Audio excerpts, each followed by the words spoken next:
Everybody, it's Jason with Parallel Reality coming back with you here today with an article from MRC Newsbusters, America's media watchdog.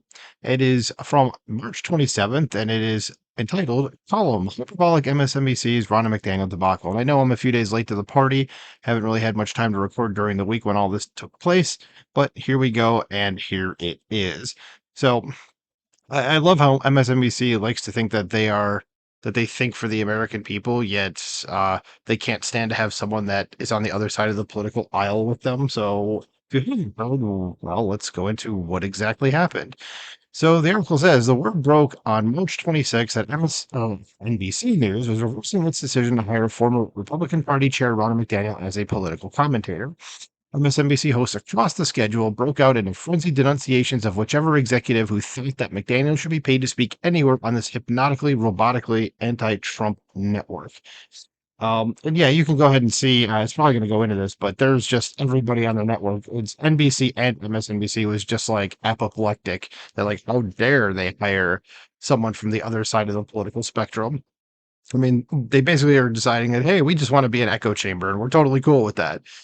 So continuing on, it says in one of her typical half-hour Jeremiads, Rachel Maddow compared McDaniel to a mobster and a pickpocket. You wouldn't hire a wise guy, you wouldn't hire a made man like a mobster to work at a DA's office, right? That's a false equivalency, but okay. Says you wouldn't hire a pickpocket to work as a TSA screener. Again, another false equivalency. And so I find the decision to put her on the payroll inexplicable, and I hope they will reverse their decision. Well, Rachel, a lot of people think that you shouldn't be on their payroll because you are not exactly someone that reports the news. You are a propagandist. And if you don't believe me, how does your opinion that you have on anything differ from the official White House stance?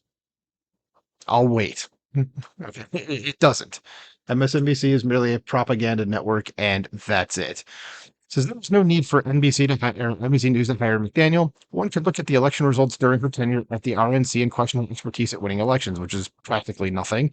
Says, but this mobster talk underlines once again that MSNBC is not a news channel. It is a hyperbole channel, constantly fear-mongering its audience that the end times are near for democracy, and they don't seem to know what democracy means. We know how the left likes to say that we're trying to save our democracy or it's our democracy. No, you guys, yes, you don't really know what that word means, do you? But anyway, says Maddow claimed this hiring wasn't about Republicans versus Democrats. It's about bad actors trying to use the rights and privileges of democracy to end democracy.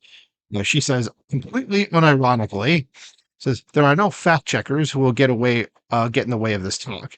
Maddow is like Bluto in Animal House, that's John Belushi's character, saying, when the Germans invaded Pearl Harbor, yeah, did we give up when the Germans invaded Pearl Harbor? And everybody kind of looks around, but they're like, I think I understand what he's trying to say. Go watch it if you haven't. Says facts don't matter. Rallying your audience is all that matters. So this was the essence of Maddow's rant. I'm going to associate myself with all my colleagues, both at MSNBC and NBC News, who have voiced loud and principled objections to our company putting on the payroll someone who hasn't just attacked us as journalists, but someone who is part of an ongoing project to get rid of our system of government. Someone who is still trying to convince Americans that this election stuff it doesn't really work. That this last election it wasn't a real result. That American elections are fraudulent, and that's not a direct quote. I know it's in quotes, but it's not a direct quote. It's just kind of summing up what she said. That's basically true. And if, Rachel Maddow again doesn't seem to understand some of the words that she's using, because she does say stuff like this all the time. But then she'll sit there and say, yeah, the elections aren't fraudulent, but then talk about Russia, Russia, Russia, Russia. I mean, go look up. There's some video online that you can find somewhere where it's just every single time she mentioned Russia, and it just is like Russia, Russia, Russia, Russia, Russia. It's just like it goes on forever. It seems.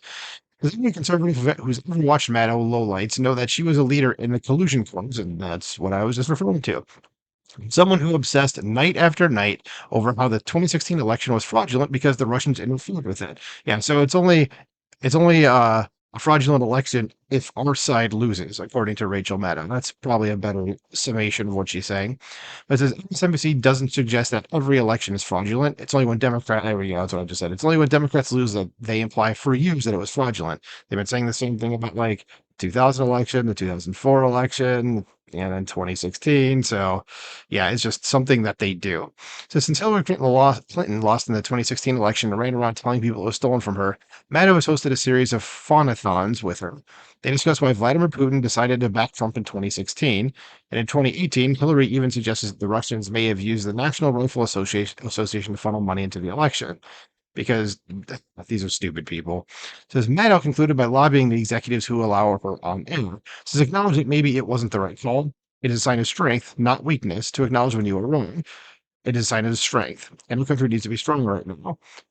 If, there's such the language here is just incredible.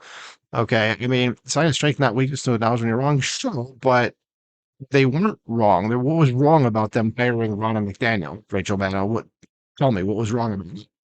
You can't because you don't have an answer for that. Okay, and the country needs to be strong, but it needs to be strong against people like you, leftists, who have these ideas that you think are democratic that are nothing more than authoritarian. Let's go on. Let's finish this article up. It says that may be the funniest line of all. Maddow is notorious for refusing to concede she's wrong, especially about Trump. In 2019, Washington Post media critic Eric Wemple constructed a devastating timeline of all of Maddow's promotions of a baseless dunk pile called the Steele dossier. He noted Maddow called it creepy and unwarranted when journalist Michael Isikoff said he'd given a lot of credence to the dossier on his podcast. Why couldn't she acknowledge she was wrong? Instead, Maddow declined to provide an on-the-record response to the Eric Wemple blog, and it just kind of ends. Okay. Yeah, I mean, so this is again another person on the left, that'd be Rachel Maddow, not trying to, not living by their own creed. You need to be strong. But, oh wait, you can't admit I'm wrong, but you need to admit when you're wrong. But yeah, I mean, Rachel Maddow is awful. She's, I guess, good at her job. I don't watch her show. I mean, maybe that's why they keep her around, or because they are paying her an absolute crap ton of money. But at the same time, like, I just don't understand. Like, she's a propagandist. She's hardly ever right about what she's talking about, I should say, factually correct. Yet she's still on the air. But no, they're going to tell you what you need to believe. But anyway, I know it's a few days late on this again, but let me know what you think about this in the comments below. Like, share, subscribe, and I will talk to you soon. Bye.